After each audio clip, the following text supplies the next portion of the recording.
میں میری بیوی سے بہت تنگ تھا۔ اس کی حرکتیں ایسی تھیں جیسی کسی بھی عورت کی نہیں ہوتی۔ اس نے مجھے ایک شوہر ہونے کی حیثیت سے بہت زیادہ تنگ کیا، اتنا تنگ کیا کہ میں بھی تنگ آ گیا اور میں اسے چھوڑنا چاہتا تھا۔ اور ایک دن جب گھر واپس آیا تو پتہ چلا کہ وہ بہت بیمار ہے اور راتوں رات ہی اس دنیا سے چلی گئی۔ مجھے اس کے جانے کا افسوس ہوا تھا، پر اتنا زیادہ نہیں، کیونکہ اس نے میری زندگی کو عذاب بنا رکھا تھا۔ جب اس کو دفنانے گئے تو پتہ چلا کہ میرا پرس اس کی قبر کے اندر گر گیا ہے۔ اسی دن مجھے بہت سارے پیسے ملے تھے۔ میں نے کہا کہ اب کیا کروں، پیسوں کی ضرورت ہے، اب اپنے پیسے تو مجھے چاہیے ہیں۔ ویسے بھی میں کوئی اتنا امیر آدمی نہیں تھا کہ کہتا کہ چلو خیر ہے۔ اور پھر میری بیوی کی قبر میں پیسوں کا گر جانا بڑی عجیب سی بات تھی۔ میں نے سوچ لیا کہ جب سب لوگ چلے جائیں گے تو میں قبر کھود کے دیکھ لوں گا، اور اگر کسی نے مجھے دیکھ لیا تو کہہ دوں گا کہ بیوی ہے میری اور کسی غیر کی قبر تو نہیں کھود رہا، کوئی بھی بہانہ کر دوں گا۔ میں نے قبر کھودی تاکہ میں اپنا پرس نکال سکوں، لیکن جب سامنے کا منظر دیکھا تو قدموں تلے سے زمین نکل گئی، کیونکہ میرا نام سلمان ہے۔ میری زندگی کی عجیب و غریب واقعات سے بھری ہوئی تھی۔ میرے ساتھ اس دنیا میں ایسی ایسی حرکتیں ہوئی جو میں کسی کو بتاتا تو وہ اس پر یقین نہیں کرتا۔ بس یہی سوچ کے اپنا کہانی سنا رہا ہوں کہ چلو کوئی تو یقین کر ہی لے گا۔ میری شادی اس لڑکی کے ساتھ طے ہو رہی تھی جس سے میں بہت زیادہ محبت کرتا تھا۔ اس کا نام انیلا تھا، وہ بھی مجھ سے محبت کرتی تھی۔ میری نوکری اس ٹائم اچھی نہیں تھی، پر پھر بھی میں اس کے سارے خواب پورا کرتا۔ چھوٹی چھوٹی چیزیں جو اسے پسند تھی میں اس کے لیے لے کر آتا تھا۔ اس کی عید کے کپڑے بناتا تھا۔ میں نے اسے اتنے سارے تحفے تحائف دیے تھے جتنے ہمارے مشرقی مرد پوری زندگی میں بھی اپنی بیوی کو نہیں دیتے۔ اب وہ ایسی چیزوں پر خوش ہوتی تھی تو میں اور کیا کر سکتا تھا، میں تو اسے خوش دیکھنا چاہتا تھا۔ ہمارے گھر والوں کو بھی اس بات کا اندازہ ہو گیا کہ بچے ایک دوسرے کو پسند کر کے بیٹھے ہیں، تو شادی کی بات چل پڑی اور ہفتے بعد ہی ہمارے نکاح کی تاریخ رکھ دی گئی۔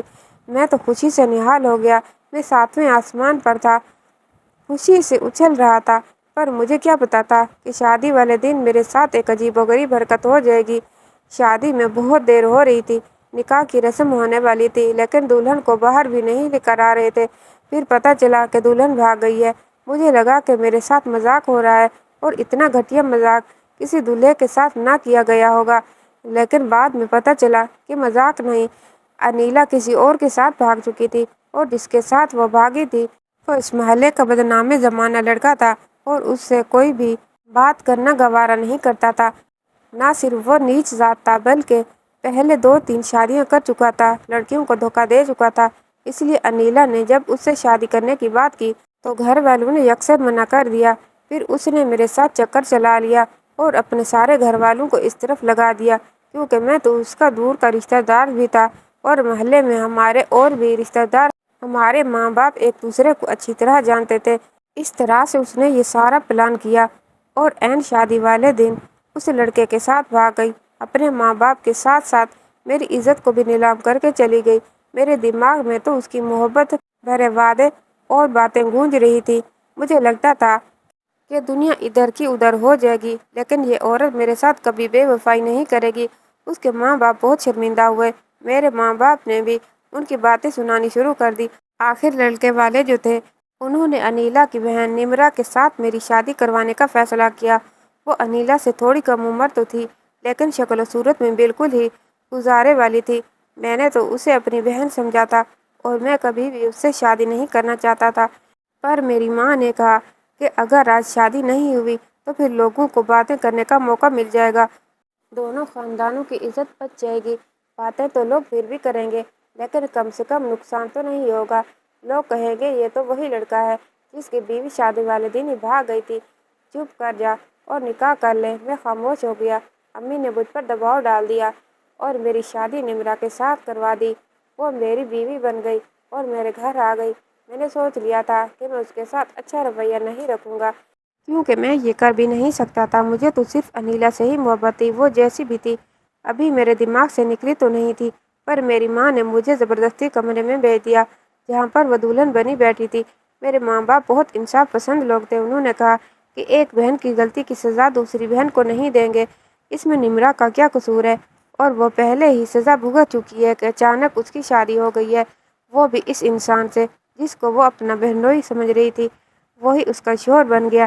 اس لیے ان کا حکم تھا کہ میں بھی نمرہ کو اس حوالے سے کوئی طعنہ نہیں دوں گا اور اپنی زندگی کی شروعات اچھے طریقے سے کروں۔ لیکن میں تو بہت ہی زیادہ غصے میں تھا، کیونکہ سب سے برا تو میرے ساتھ ہوا تھا۔ میرے ماں باپ کو کیا فرق پڑتا تھا؟ ان کو تو بس چاہیے تھا کہ اس کے گھر میں کوئی عورت آ جائے، لیکن جس عورت کے ساتھ میں نے زندگی گزارنی تھی، اگر وہ میری پسند کی ہو تو الگ بات تھی اور پسند کی نہ ہو تو الگ بات تھی۔ میرے لیے تو ایسے ہی تھا کہ جیسے آج میری زندگی کا سب سے بڑا دن تھا۔